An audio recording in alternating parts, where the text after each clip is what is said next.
What Yes. a day. It's a beautiful day. Anyway. Yes, it is a beautiful day. It's a lovely morning. A little bit windy out here today, but you still can't complain. Nothing like any winters anywhere else around the Yeah, world. no. So we're in the middle of quite an interesting little series called Genesis Through Ancient Eyes. Last week we ended off with the Tower of Babel. And today we're heading into kind of like if the first 11 chapters were the entree, then this is going to be, or the starter, then this is going to be the beginning of the main meal, Abraham, right? So Abraham is a big deal in the Jewish circles, but also, of course, in Christian circles, and then also, of course, in Muslim circles. So, for instance, when the writer Matthew wants to trace Jesus's lineage, he traces it back to Abraham. He doesn't go far beyond that. Even though we've seen that the Israelites trace themselves back to Adam, it's at Abraham where the separation takes place between Babylonian ways and God's ways. So last week we saw the Tower of Babel to be it seems to be quite a clear depiction of the Israelites writing to show that the Babylonian way of building ziggurats to try and get to God is not God's way, right? What is God's way? God's way is a person. His name is Abraham. God's going to deal with this person. But the first thing that needs to happen for God to work through this person is this person has to leave Babylon. Like it has to, he lives in Ur of the Chaldeans, and he has to leave the ziggurats. He has to leave their way of doing things. God's going to do something brand new with Abraham and form a people in a new way. But so the separation between Babylon and Israel is, I think, quite critical here. And this is why I think Abraham is depicted as having left Ur of the Chaldeans, literally leaving the Babylonian land, leaving his family, leaving his patron deity would have been the moon god Sin of Ur. Abraham is basically a pagan polytheist that gets called by God and gets moved out. And now he has to go through these processes. He has to struggle his way into the promise. So what we found in the life of Abraham kind of mirrors what Israel is going through. Remember, we are considering that the book of Genesis, this particular group of writings we call Genesis today, speaks about or is written by people who are basically in the exile. And are they back in Babylon or they're in the wake of a Babylonian exile? And so they're constantly faced with Babylonian ideas, Babylonian culture, but they're also faced with the reality that their culture is in deep, deep need of reviving. Like their temple is gone, their city is gone. Possibly they're on their way back now, or they're still in captivity, but they have to write something that's in a type of a polemic that sits against Babylon and tells their people, their children, why they had to come out of Babylon and that God wants to do something brand new with them. So Abraham is that vital place of departure out from Babylon. So you can see how critical this type of theme, departure out from Babylon, could be to a people in exile. Or if we place it a little bit later, a people that's now busy returning back to the land.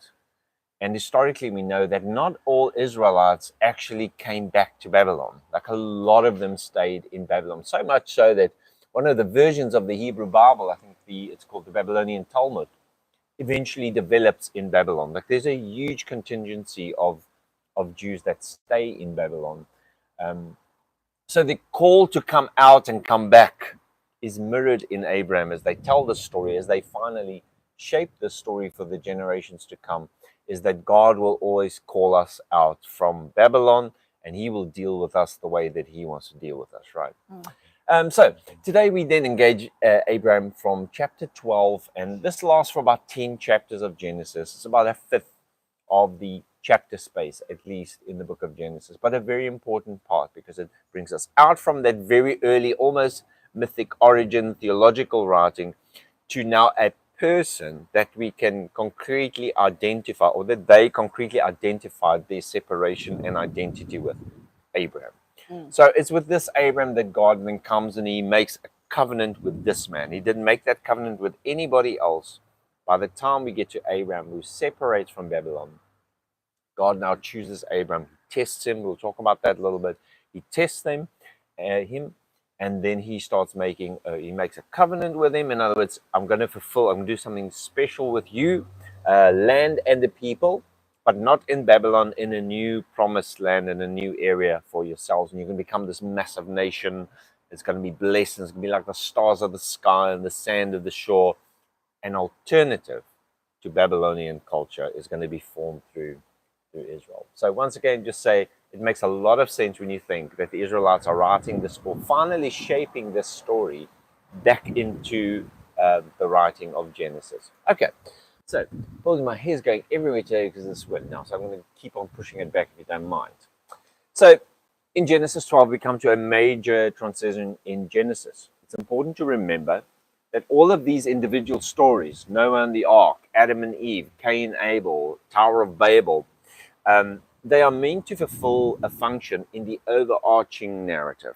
Now, what we do with them is we break them down into individual stories with a climax at the end. God will never destroy the earth with water again, or don't build things, don't try and get to God by building your own little towers and human wisdom. We kind of pull moral... Isolate them. Yeah, we isolate them, and it's okay, but it's a secondary function. The first function is they're trying to bring us to the story of Abraham, a separation that needs someone that can push back against the constant chaos that humanity finds themselves in. So we can't just use these stories to teach moral lessons. We have to see, an ancient Israelite would have seen these stories as part of the general narrative, right, of how Israel came to be and how they now find themselves in an exiled position again. They need to be understood in the ancient function, which is within the larger book of Genesis. And the climax is at the end of this whole book, not at the end of each episode. So that's something important that we need to keep in mind. The first 11 chapters prepares us for what is to come. It has prepared us in a couple of special ways. Number one, it's told the story of Israel in mini form, as we've seen in the Adam and Eve story, right? You can go back to that session that we did on it, but in a nutshell, Adam and Eve is placed in a beautiful land. They're given a command, they disobey the command, and they are exiled, death out of that place. That's a mini version of what's just happened to the writers who put Genesis together. They've been placed in the promised land. They had a command to follow. They violated those commands, and God exiled them out into the land of Babylon, where, as Ezekiel says, they lie now, death, bones everywhere. Israel is basically dead, but God's about to, of course, resurrect her. Right. Sorry, I just missed my little place there. Where was I now? Okay. So, there's also, we've learned about this constant threat of chaos that wants to come back and put itself up against the created order of God. Also, the first 11 chapters, as we did last week, has introduced to us the major enemies of Israel, right? Yeah. We could categorize them: Babylon, Canaanites, Egyptians. They all the cursed bunch, right? And Israel comes from the blessed bunch. All right, so it's given us a lot of context, but the question is, what will happen next? What's next on the agenda? The ziggurats of Babylon don't work. Pagan worship doesn't work. What is God going to do? And so God calls a man called Abram, calls him out from Babylon. He tells him to leave everything and to start moving towards a land that he will show him. So this happens in the next 10, 12 chapters. There's the story of Abram, how he comes out, what happens to him, and then obviously it moves to his son, his promised son Isaac, and then later to the one that would actually be called Israel. There we find the climax of the book of Genesis. Eventually we have the person the origin speaks of. So if the book of Genesis is the book of origins, as we've shown a bit earlier, it's not a book about human origins. It's a book about the origins of Israel. And by the time we get to Jacob, we now are ready to meet the beginning, the literal beginning of a person called Israel that, of course, becomes this nation. Right, so the story of Abram starts in Haran. God speaks to him specifically, tells him to leave his people, his family, and go to a new land, and that he would be made. In chapter 12, we get this big promise of Abram. He'll become a great nation, right? and he will bless all the nations of the earth, and through him all the nations of the earth will be blessed. All right, so there's a new nation that's birthed out of the multiplication that comes from Abraham. It's a kind of also, it seems like a nod back to Adam, who was told to multiply and fill the earth, failed. Noah, who was told to multiply and fill the earth, and it's out of that came Babylonian ziggurats all over the place. And so we have almost a third reset here in Abraham, who is once again promised, you're going to be a nation, you're going to fill the earth like the stars fill the heavens, and the sand fills the seashores. And you're going to be that blessing that the original creation narrative speaks of, everything is blessed, everything is beautiful. Right. So Abraham's family were most probably polytheists who were living in Chaldea. But he is called out from Babylon and into a promised land. And if you think about the life of Abraham, it also mirrors Israel quite interestingly. Abraham's life is a life being called out from Babylon. He then ends up in Egypt because of famine, and then gets kicked out of Egypt by Pharaoh back into the land. So Abraham comes out of Babylon, out of Egypt, every time back into the land. Now think about what's happened to Israel by the end of the 6th century, right? They came out of Egypt, they were pulled out of Egypt towards their promised land. Once they got to the promised land, they get pulled into Babylon, and now they're on their journey back out of Babylon. So in a very interesting way, Abraham's story is also mirroring the ideas of out of Egypt, out of Babylon, out of Egypt, out of Babylon, in very, very similar way. And maybe the story or the lesson for the Israelites in the 6th century is, just like God brought Abraham out from Egypt, out of Babylon successfully, so God will also bring us. As he has brought us and delivered us out from Egypt, he now again is going to, or has brought us successfully back out of Babylon, out of our exile, out of our place of death, and back into our place of life. Right. So Abraham also now he needs to grow into a massive nation, right? Numerous as the stars that we send. And the blessing to multiply and fill is kind of, as I've said, a third time, it's repeated here. He's going to be the one that's going to fill the earth, but not with chaos, but with this great blessing, right? Yeah. Okay. So Abraham quickly finds himself in famine, as he's left Haran, he's left the east, he's come into the promised land. Other people are living there. He's just a sojourner. And there's a famine in the promised land. You'll pick up that these stories keep on repeating themselves. There's a famine in the promised land. What does Abraham do? Abraham goes to Egypt, right, to get food. So he ends up there. The Pharaoh takes his wife. He almost gets in trouble. He lies about his wife so that he can stay alive. And eventually the Pharaoh finds out and kind of pushes him back out of Egypt and pushes him back into the promised land. Now, this is also a mirror of what happened to Israel. How did Israel get in Egypt? Famine. Joseph went ahead and prepared, he was sold into slavery, into into Egypt. Jacob and the rest of the family ends up in famine in the promised land. So they leave the promised land and they end up in Egypt, who then provides food and so on. It's exactly what happens to Abraham. So those things are important to pick up. If you want to understand what the writers are doing, these repetitions of these themes, famine in the promised land, into Egypt, and then out of Egypt back into the promised land, it's kind of what's happened to Israel. And that's why it makes a lot of sense for scholars to see that, or to believe that these stories are finally shaped. The Abraham story finally is shaped in the 6th century to mirror Israel's journey and to give courage and to encourage the people to don't worry. Abraham's been in Egypt and Babylon, and God's brought him out of both. We've been in Egypt and Babylon. God's brought us out of both. God will be faithful to us as he was to Abraham. You can understand it. So it's a Bible lesson of the 6th century, if you want to call it that. So there's a mirroring going on there again. Right. So the exile, the Babylonian exile for the 6th century Jewish people, it is a punishment, but it's not the end, because Abraham's story is the template for us. That's not where our lives end. God has made a promise to Abraham, and we will end up. So it's encouraging people, like it's exhorting, if you like to say that. So in Genesis 15, Abraham, who has this promise that he's going to be this massive nation and they're going to be a blessing to everyone, he realizes he's got no children. And it's a real problem.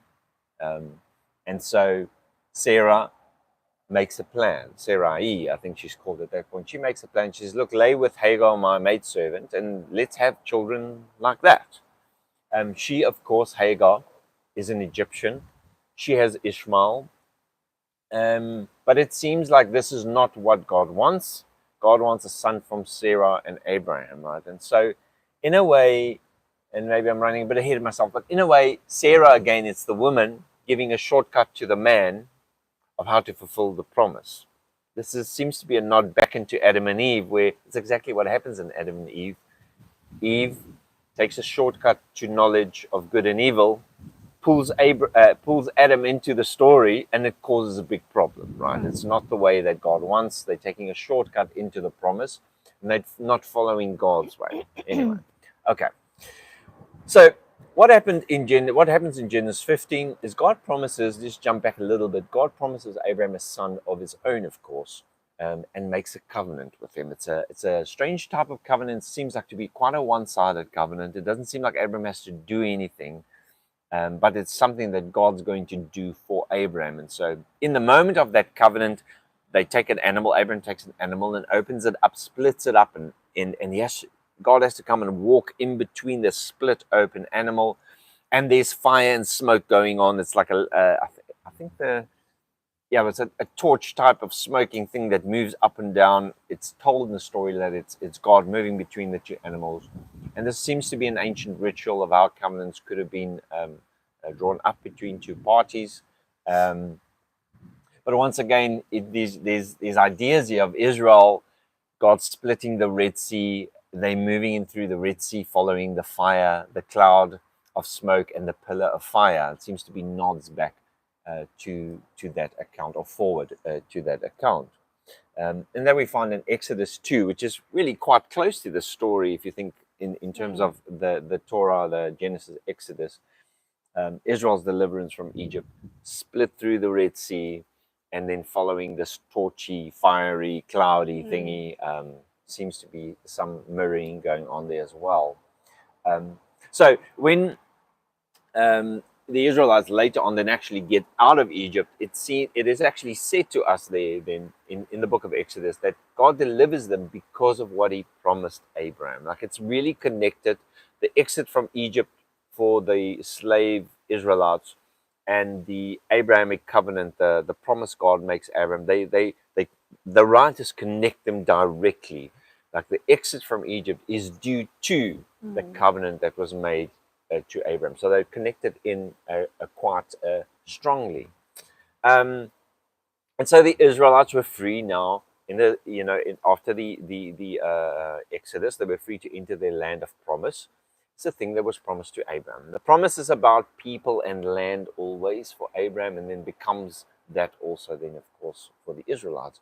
God was then about to place them, the children of Abraham, inside the promised land in a way that he placed Adam inside the Garden of Eden. I don't know if you remember when we did that second creation story. God literally puts him there.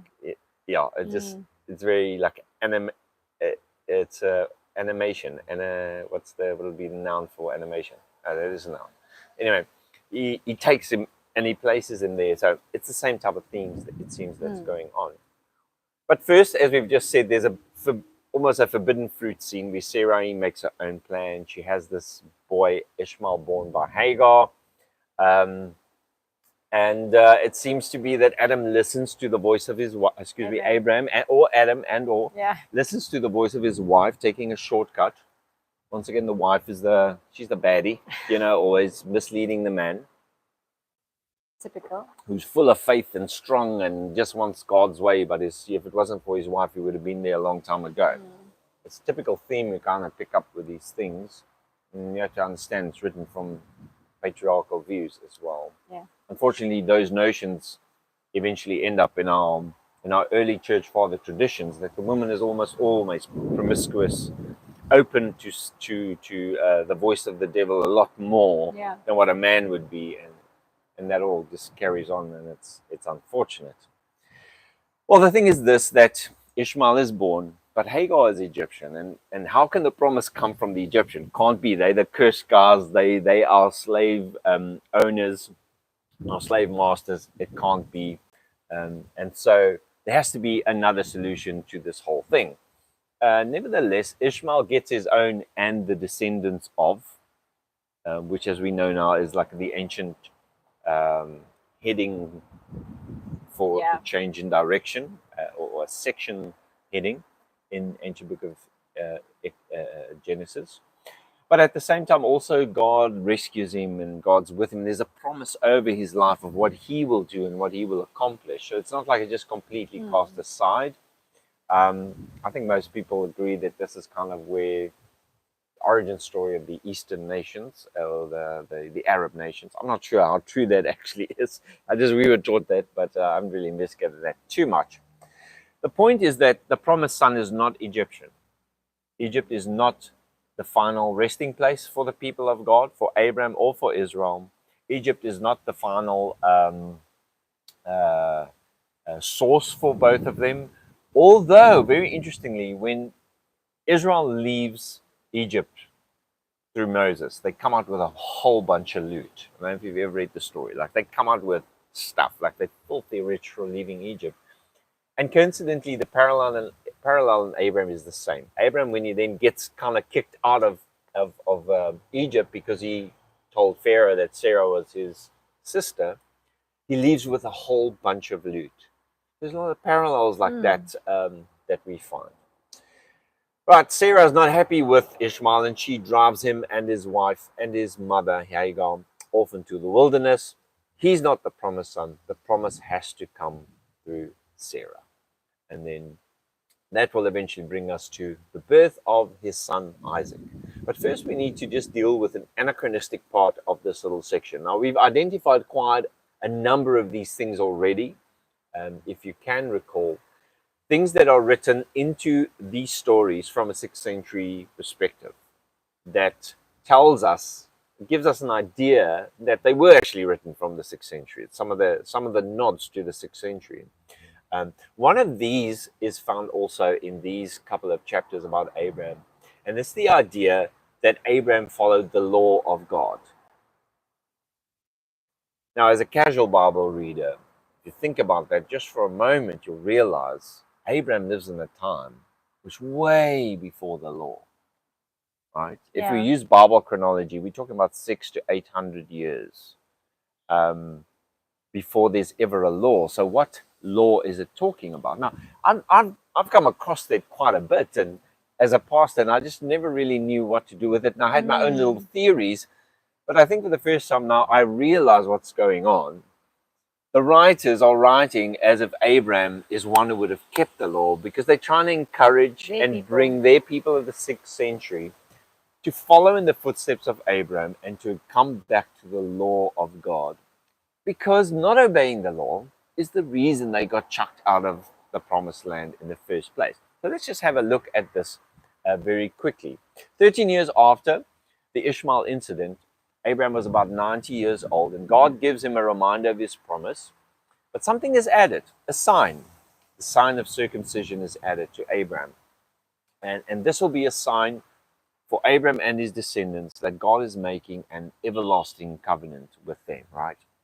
Where does this come from? Now, the idea of circumcision wasn't new at this time. It's really not a Jewish idea initially. We know that the Egyptians have been practicing circumcision by this time for hundreds of years, and I think possibly other nations as well. The point is, circumcision is not invented by the Abraham God moment, but it does become a dividing line once again between this blessed people, this people that's special to God, that's going to bring the blessing in the midst of the chaotic ziggurat heathen peoples is that the males are circumcised. So much so that some of Israel's main enemies later become known as the uncircumcised. I don't know if when you grew up and you heard the story of David and Goliath, one of the things I think that David calls Goliath is an uncircumcised. In other words, it becomes a dividing line between who's in and who's out. It becomes a big story, big issue. So much so, I mean, today even there are some church movements that I think Egyptian Coptic type of churches that still circumcise Christian boys. Not sure why, but anyway. The point now is this. This becomes a physical sign of an ethnic and a religious dividing line between Abraham, his descendants, and everybody else. So he's no longer just someone separating from Babylon. He now has this type of a seal on him and everyone that's born through him that you can actually check.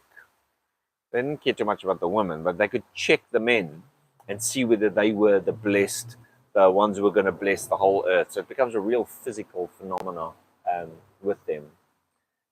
Something then happens to Abraham, and three mysterious visitors show up. They depict it as type of heavenly beings, of which one of them is God. The writers tell us. They're on their way to destroy Sodom and Gomorrah in chapter 19. But first they stop in chapter 17 at Abraham, and they sit together and they're having a little meeting. And they reiterate the promise to Abraham. And the promise to Abraham is kind of repeated by these. They promise, and they also say that in a year's time that Sarah will have a son, which is great news for Abraham because that's what he needs, right, to fulfill the promise. At the same time, they tell Abraham this, quote, "Keep the way of the Lord by doing righteousness and justice, so that the Lord may bring about for Abraham what he has promised." So they call on Abraham to keep the way of the Lord, of righteousness and justice. Okay, so I mean, most humans have an intuition of what righteousness and justice might mean, but what would the way of the Lord be? So most scholars believe that this is it's a nod to the law. That people writing back into history are assuming that Abraham had some form of communication from God that would align with later ways of the Lord. Although this is quite faint, and you could interpret it another way. We obviously know there was no law yet at that time. But for this to make sense, we need to think, and maybe I should just mention the second mention is this. Let me just start here quickly. Later in Genesis 26, yes, Genesis 26 was 4 to 5. Abram is portrayed, now quite explicitly it seems, to have followed the law long before the law had ever existed. And here's a quote from Genesis 26, verse 4. "Because Abraham obeyed my voice and kept my charge, keeping my commands, my statutes, and my law." Now, if you've ever read Deuteronomy, you would know that those words are exclusively reserved for the law, like the law that came from Sinai. So although the first mention we might say, oh, it's a bit vague, this one is rather explicit, that the writers writing later is pushing that back into, it's like Caesar wearing a watch. It's the same type of thing as we mentioned last time. And it gives us an idea of when this could have been written, definitely after, at a much later time. Obviously, there was no law yet in the time of Abraham, but the writers want Abraham portrayed as someone who had followed the law because they're actually not writing history, that they are writing for the people that's next to them. They are writing to encourage them to follow the law exactly.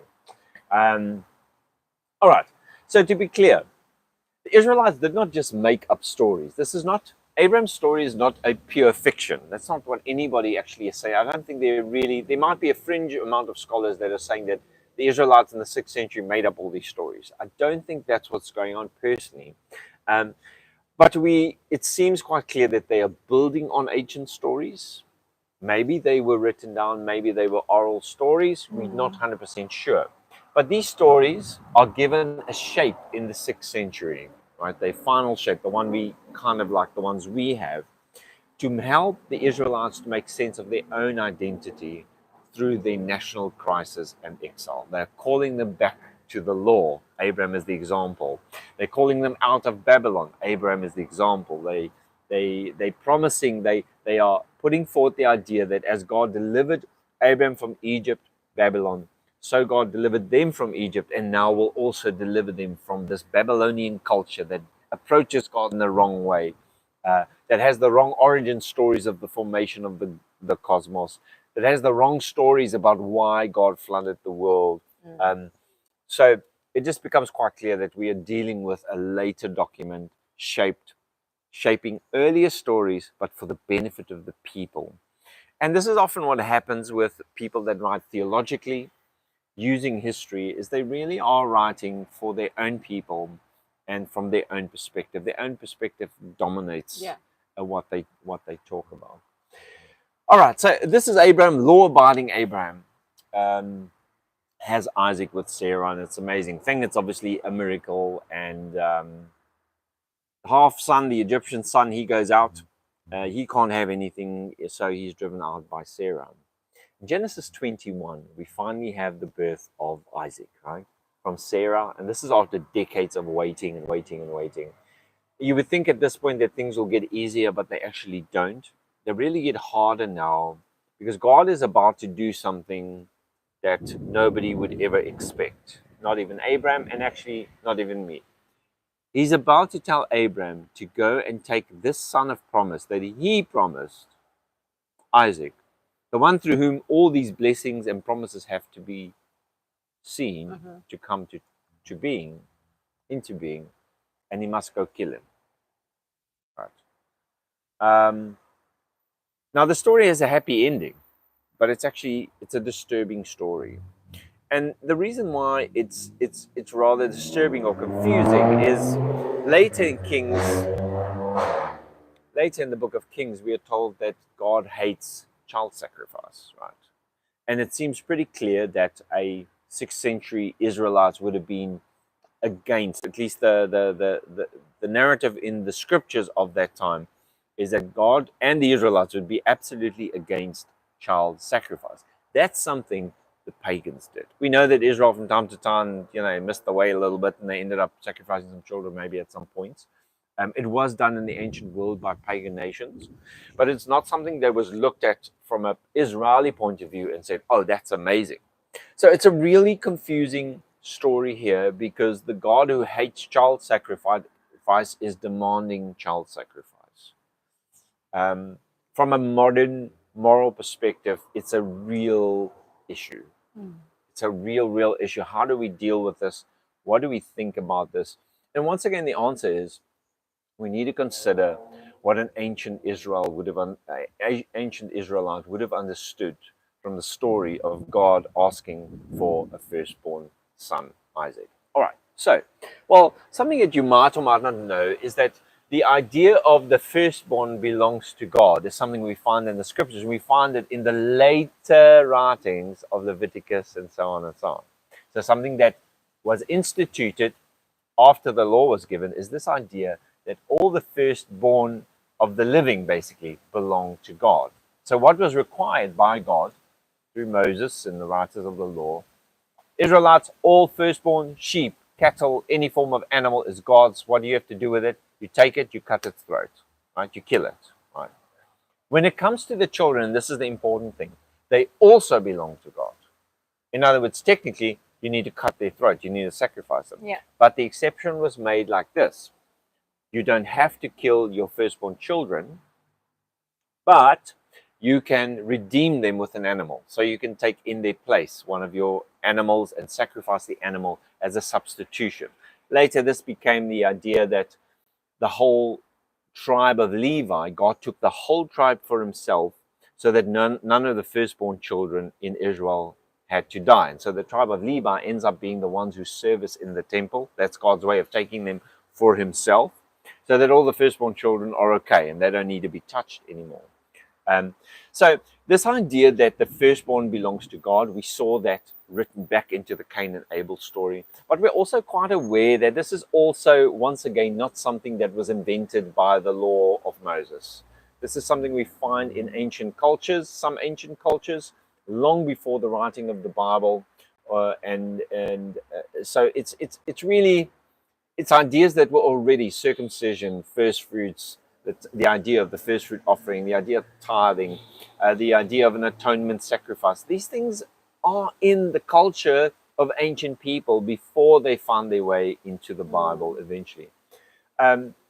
Nonetheless, the story of Abraham is disturbing because God is asking Abraham to kill his son. Forget about the fact that it's a son of promise and it's so ironic and so how can this is a, it's a son, it's a person that now has to be killed because God is testing Abraham. I mean, can't God think of another test? And if this was just I'm just joking, I don't worry, then it's not a test. It's a test because that was a clear instruction. Now, the last minute, we know a ram is found as an substitution for the young boy. Now, although it doesn't relieve our horror at what God and Abraham is busy with here, at least we can notice that this idea of a substitution for the firstborn with an animal is a much later Israeli idea. And once again, it seems like it's something that they write back into the story, almost as an origin story for why God, how God, or why God would have made an end to the sacrifice of the firstborn. And this was maybe, like in their mind, the first instance in which God said, okay, I don't need that son. Here's a ram, here's a replacement. Later it's written into the law, but actually it's the other way around, that the firstborn sons don't have to be sacrificed. So it could have been viewed in that way, that, oh, this is why we substitute our firstborn with an animal. I'm not sure, and you can think about it for yourself. But it is rather still very disturbing that God would test someone in that way. Yeah. Especially if we think about the God that we learn about in the New Testament. It for me personally, it just doesn't make any sense that the God that's portrayed in the New Testament, the Father of Jesus, would give a command like this. In my view, this is ancient people writing ancient stories the way they understand it. I personally don't believe that God told Abraham to go kill his son. Like I just, it's not there for me. I look at these stories as people writing to the best of their ability, theological narratives based on ancient stories and shaping them for their current season. All right. So I've said most of this now.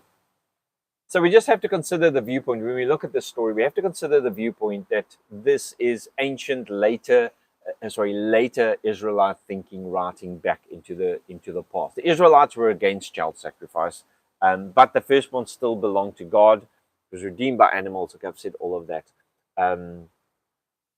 So this story obviously raises a lot of questions, and it's hard to answer those questions. I don't really know of anyone that's nicely answered the question why God would demand human sacrifice. Although a lot of Christians say, "Oh, well, what's new? I mean, God killed His Son on the cross. Same thing." Oof, all right. So child sacrifice is okay. I take very what can I say? I just don't understand it the way that people trying to explain it to me. Right. But what is the point of the story? Well, the point of the story is Abraham had to go through a period of learning to trust God in the face of death, in the face of his child, losing the promise, losing his firstborn, probably the most important thing to him. And that is a lesson to the Israelites of that time, that our road with God is the same. Although it looks like maybe they saw themselves as the firstborn or as the son of God, because in Exodus, the Torah does speak of Israel as the son of God. He treats him like a son. When he eventually in Exodus calls them out, he kills all the firstborn sons of the Egyptians, but his son he calls out. So he saves his son in the middle of a child sacrifice environment. It's kind of the same thing that's happening here. So we just need to think about how the Israelites would have thought about the situation. Right. So Abraham is tested by God. God is also busy testing us as Israelites. We're in exile. We've had everything destroyed that we loved And it was actually the way of our promise, the temple, the city, and the land. We lost all of it. It's gone. Like with Isaac, maybe. It's all at the brink of gone, but it's not gone. God's about to restore it to us. And the story is saying, just trust God. Even though it looks like you're going in the wrong direction, just follow him. It'll all, he'll fix it up in the end. And I think maybe that's the main drive of the story. So the Israelites of the time of the writing of this in the 6th century are also confronted with a choice of absolute radical trust in God to go back and rebuild. And he did, as Israel, and he did, as Israel is God's son, in the same way Isaac was Abraham's son. So Exodus 44 speaks about Israel actually being that son, and that the son is rescued in the throes of absolute death. They just got to trust and get back to the law, because Abraham was a law-abiding, and if you stick to the law, God will fulfill the promise of land and people, a blessing to the nations. So it just seems very obvious, more and more obvious to me, that these stories are shaped later according to the context of the 6th century Babylonian exile, and they are then written down, shaped, and to be read, to be understood by the Israelites who either live in Babylon or are starting to rebuild Jerusalem. This is where we come from, but this is how special we are. And no matter what you feel you're going through right now, look at Abraham. He came out of Babylon and Egypt. Look at us. We've came out of Babylon and Egypt, Egypt and Babylon. If we just trust God and do his law, he's going to come through for us. And it seems like that's the lesson of the life of Abraham, in addition to obviously tying the Israelites back to an actual person and the actual separation from the Babylonian systems. It seems like that's the function that the stories of Abraham play for the Israelites. So Genesis now continues with a few episodes about Isaac, and then it moves quickly to the grandson of Abraham, which is Jacob. And he is eventually obviously called Israel, the true father of the 12 tribes. So we'll deal with that not next week, because next week we are away. But the week after next, we're going to move on to Isaac, the father of Israel, and we're going to be dealing with chapters 23 to 25. Awesome. Any questions, Story? No questions. This is the last 2 or 3 sessions have been extremely fresh to me and eye-opening. It just makes me think in a different way, other than the Sunday school versions of isolated stories. And it really makes sense to know and to think that these were written from the perspective of what a nation was going through, and help them, give them hope by looking back and seeing patterns that they're kind of reflecting on themselves. That's it. Yeah. That's the simplicity of it, and actually, when you think about it like it, makes a lot more sense. Yeah, it really does. Thanks so much for being with us today. Have an awesome week. Cheers. Bye.